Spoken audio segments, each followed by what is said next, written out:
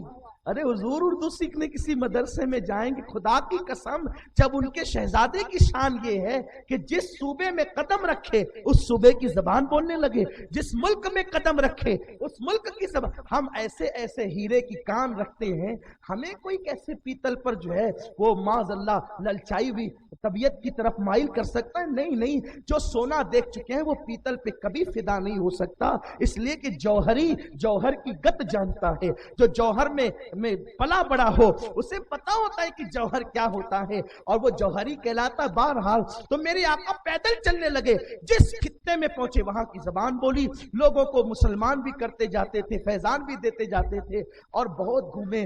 سرکار بندہ نواز سے ملاقات ہوئی. حضرت حافظ شیرازی تو انہی کے در پہ رہنے والے ایک بزرگ کا نام ہے. اس طرح بڑے بڑے اولیاء اللہ سے ملاقات کرتے کرتے جب بہار کی سرزمین پہ قدم رکھا اپنے پیر و مرشد کی تلاش میں, تو اس وقت مخدوم بہار حضرت علامہ شرف الدین یحییٰ منیری رحمت اللہ علیہ بہت بڑے بزرگ ہیں. ان کی زندگی کبھی یاد دلائیں تو عرض کروں گا, بہت بڑے بزرگ ہیں, اعلیٰ ان کا درجہ اللہ نے بہت بلندی میں عطا کی ہے. تو یہ اس وقت بستر پر تھے اور اپنے مریدوں سے کہتے تھے کہ ایک مخدوم جاتا ہے, توجہ فرمائیں, ان اللہ علی کل شیء قدیر, اللہ جو چاہتا ہے وہ ہوتا ہے, اللہ جسے جو چاہتا دیتا ہے. مخدوم بہار کہتے ہیں لوگوں میرے مریدوں, ایک مخدوم جاتا ہے دوسرا مخدوم آتا ہے. کہا کون مخدوم آتا ہے؟ کہا ایک حسینی صحیح النسب سید آنے والا ہے, اس کا چہرہ بڑا خوبصورت ہے, گورا گورا رنگ ہے, اور اس گورے رنگ کی وجہ سے اس کی داڑھی بھی لال ہے, اور وہ پان کا شوقین ہے, پان کھاتا ہے تو اس کے ہونٹ پان کی خوبصورتی سے لال ہیں, اور اس کا نام محمد اشرف ہے, اور وہ حسینی سیدوں میں سے ہے. اللہ اکبر. یہ یہاں تک بتا دیا, کبھی ملاقات نہیں ہوئی, یہاں تک بتا دیا. دیکھو اللہ والے یہ سب کچھ جانتے ہیں, اللہ والوں کو یہ سب خبر ہوتی ہے. اللہ کے ولی وہ ہوتے ہیں, مسلمانوں اولیاء سے رشتہ جوڑو, فیضان ملے گا, برکتیں ملے گی. آج جو تم تباہی کے دہانے پر ہو ولیوں سے دور ہونے کی بنیاد پر ہو. اللہ اکبر. اولیاء اللہ سے تمہیں دور کیا جا رہا ہے, جن کی کرامتیں قرآن میں بیان ہوئی, احادیث میں آئی ہے. آؤ ان ولیوں سے رشتے استوار کرے, اور کہا کہ اس کا نام یہ ہوگا, اور خبردار میری نماز جنازہ کوئی نہیں پڑھائے گا. وہی جو حسینی سید آ رہا ہے نا, وہ سید پڑھائے گا میری نماز جنازہ. اور یاد رکھیں دنیا میں سیدہ فاطمہ سے لے کر اب تک جتنے غوث ہوئے ہیں وہ سب نبی کے خاندان کے ہوئے ہیں. غیر سادات کو مقام غوثیت ملا نہیں. مقام غوثیت صرف سادات کے مقدر میں ہے, صرف سادات کے مقدر میں. یہ رسول اللہ کے خون کی برکت ہے کہ اور لوگوں کو عبادت ہزاروں دن عبادت کر کے جو نہیں ملتا, وہ سادات نبی کے خاندان والوں کو چند دن کی عبادتوں سے وہ مل جاتا ہے. یہ شان ہے حضور کے خون کی, یہ تاثیر ہے رسول اللہ کے خون کی, اور قیامت تک یہ سلسلہ چلتا رہے گا.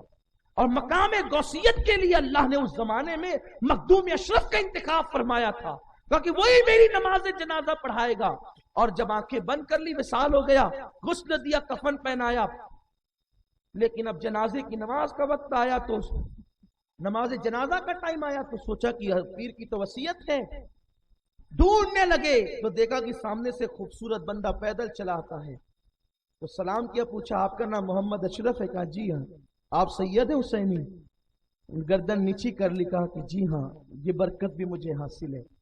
اور اس کے بعد پھر لے کر کے گئے تو کہا کہ نماز جنازہ پڑھائیے. کہا نہیں میں نہیں پڑھاتا. کہا ہمارے پیر کی وصیت ہے آپ کو پڑھانی ہوگی. کہا میں اس قابل نہیں. خدا کی قسم کیا عاجزی, کیا عاجزی ہوں. یہاں تو نماز جنازہ کے لیے جھگڑے ہیں, میں پڑھاؤں گا میں پڑھاؤں گا. انا للہ و انا الیہ راجعون. وہاں وصیت کر گئے ہیں, وہاں وصیت کر گئے کہ اسی کو پڑھا جس کے رتبے ہیں سوا, ان سے سوا مجھ کو. لوگوں اپنی اصلاح کرو, اللہ کی طرف آؤ, مولا کو راضی کرو, اس کی طرف بڑھو. کچھ نہیں ہے دنیا کی جھنجٹ میں, کچھ نہیں ہے مال کی لالچ میں, کچھ نہیں ہے گناہوں کی لذت میں, کچھ نہیں ہے. خدا سے رشتہ جوڑو, وہاں ساری لذتیں ملے گی. کہ ہم نہیں پڑھائیں گے اس قابل اپنے آپ کو نہیں سمجھتے. کہا نہیں, آپ کے لیے تو ہمارے پیر نے کہا آپ کو پڑھانا ہوگا, پڑھائیے, آپ بھی پڑھائیے. پھر آگے بڑے, نماز پڑھائی, دفن کر دیے گئے. حضرت مخدوم بہار کو دفن کیا گیا، لیکن جیسے انہیں دفن کیا گیا قبر انور بنا دی گئی، حضرت مخدوم بہار کا ہاتھ باہر آ گیا. بھائیو قبر اتنی گہری ہوتی ہے کہ اگر مردہ بڑھا بھی دے تو باہر نہیں آتا، لیکن یہ ولی کی شان ہے. سبحان اللہ. بہت باہر آیا. مریدین حیران ہے کہ یہ ہاتھ باہر کیوں آیا ہے. یہ ساری داستان ہمارے یہی ملے گی، آپ کو اہل سنت میں ملے گی، کیونکہ اللہ والوں کی شان ہی جدا ہے. الحمدللہ تعالی حاضر من فضل ربی. یہ ہمارے رب کا فضل ہے. ہمارے یہاں کیسے کیسے اللہ والے موجود ہیں، اللہ کے ولی، اور صرف ہمارے یہاں ہی ہے. یہ برکتیں صرف آپ کو یہی. ہاتھ باہر آ گیا. جب ہاتھ باہر آیا ہے مریدین حیران، معتقدین حیران، سب پریشان ہے. یہ کیا ہو گیا؟ کوئی کچھ جانتا نہیں. حضور مخدوم پاک کے پاس آئے، اور جب حضور مخدوم اشرف کے پاس آئے تو آنے کے بعد کہا کہ حضور اصل یہ ہو گیا کہ ہمارے پیر کا ہاتھ باہر آ گیا، سمجھ میں نہیں آتا کیوں باہر آیا. آپ نے آنکھیں بند کی، مراقبہ کیا، فرمایا کہ تمہارے پیر صاحب کہہ رہے ہیں کہ رجال الغیب سے ان کو کوئی ٹوپی یا تاج ملا تھا، اور انہوں نے وصیت کی تھی کہ بطور تبرک ان کے کفن میں رکھ دینا. تم ہما ہمی میں غم میں بھول گئے، تو وہی تو تمہارے پیر مانگتے کہ ہماری امانت واپس دو. تو لوگوں نے کہا صحیح کہا آپ نے، وصیت تو تھی، ہم بھول گئے، زندے بھول گئے، قبر میں جانے والے کو یاد ہے. یہ اللہ کے ولیوں کی شان ہے. ان اللہ علی کل شیء قدیر. اللہ اکبر. جب وہ تاج لایا گیا اور ہاتھ میں رکھا گیا تو آپ نے ہاتھ اندر کر لیا، اور پھر روح شرف الدین یحییٰ منیری مخدوم پاک پر ظاہر ہوئی اور کہا کہ میرا ایک جبہ ہے جو بطور امانت میں نے رکھا تھا، اے اشرف اس کے حقدار تم ہو، اس لیے وہ جبہ تم کو دیتے ہیں، وہ خرقہ تم کو دیتے ہیں، لے لو وہ خرقہ. اللہ اکبر. آپ نے فرمایا ان کے مریدین سے کہ دیکھو بھائی، مخدوم پاک نے مجھ سے کہا کہ ان کا جبہ مجھے دے دو. کہا کہ ہم کیسے دیں گے آپ کو؟ اتنا سب کچھ دیکھ کر بھی جب دینے کی بات ہوئی کہ کیسے دیں گے، ہمارے پیر کا جبہ ہے. کہا دیکھو تمہارے پیر کی روح نے مجھ سے کہا ہے کہ دے دو. کہا نہیں دیں گے. کہا پھر ایک کام کرو، تم اپنے پیر کا جبہ اٹھا کر کے لاؤ، ان کی قبر پہ رکھ دو، وہ جس کو چاہیں گے اس کو ملے گا. اس کا مطلب آج سے 800 سال پہلے بھی ایمان والوں کا یہی عقیدہ تھا کہ ولی قبر میں جا کر بھی طاقت دکھا سکتا ہے. یہ مخدوم اشرف کا عقیدہ ہے بھائیوں. یہ تاریخ السلطنت مخدوم اشرف کا عقیدہ ہے کہ ولی کا پاور قبر میں جانے کے بعد بھی رہتا ہے.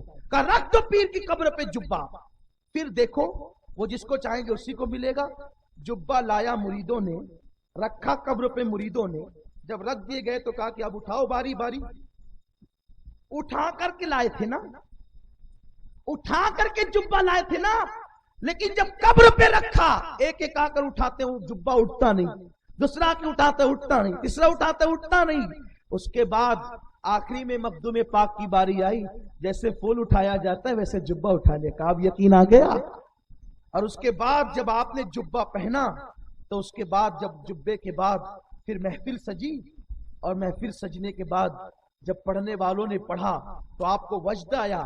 عالم وجد میں جبہ اتارا اور پڑھنے والوں کو تحفتاً دے دیا. جب پڑھنے والوں کو دیا تو لوگوں نے کہا اتنا قیمتی جبہ، اتنی روحانیت والا جبہ، اور آپ نے اٹھا کر کے پڑھنے والوں کو دے دیا. فرمایا جبے میں جو تھا وہ سب لے لیا ہے، اور جو کپڑا بچا تھا وہ واپس کر دیا. کپڑے کی کوئی خصوصیت نہیں ہوتی، وہ تو روحانیت کی خصوصیت ہوتی ہے. جو لینا تھا وہ مل گیا. یہ میرے مخدوم ہے، میں کیا عرض کروں. انشاءاللہ محفلیں سجتی رہے گی، باتیں عرض کی جاتی رہے گی. اللہ ان آقاؤں کے فیضان سے ہم سب کو مالا مال فرمائے، ان کی برکتیں ہمیں نصیب فرمائے، اور دونوں جہان میں اللہ ان کی غلامی نصیب فرمائے. دوران گفتگو کوئی غلطی ہو تو اللہ معاف فرمائے. وما علینا الا البلاغ. السلام علیکم.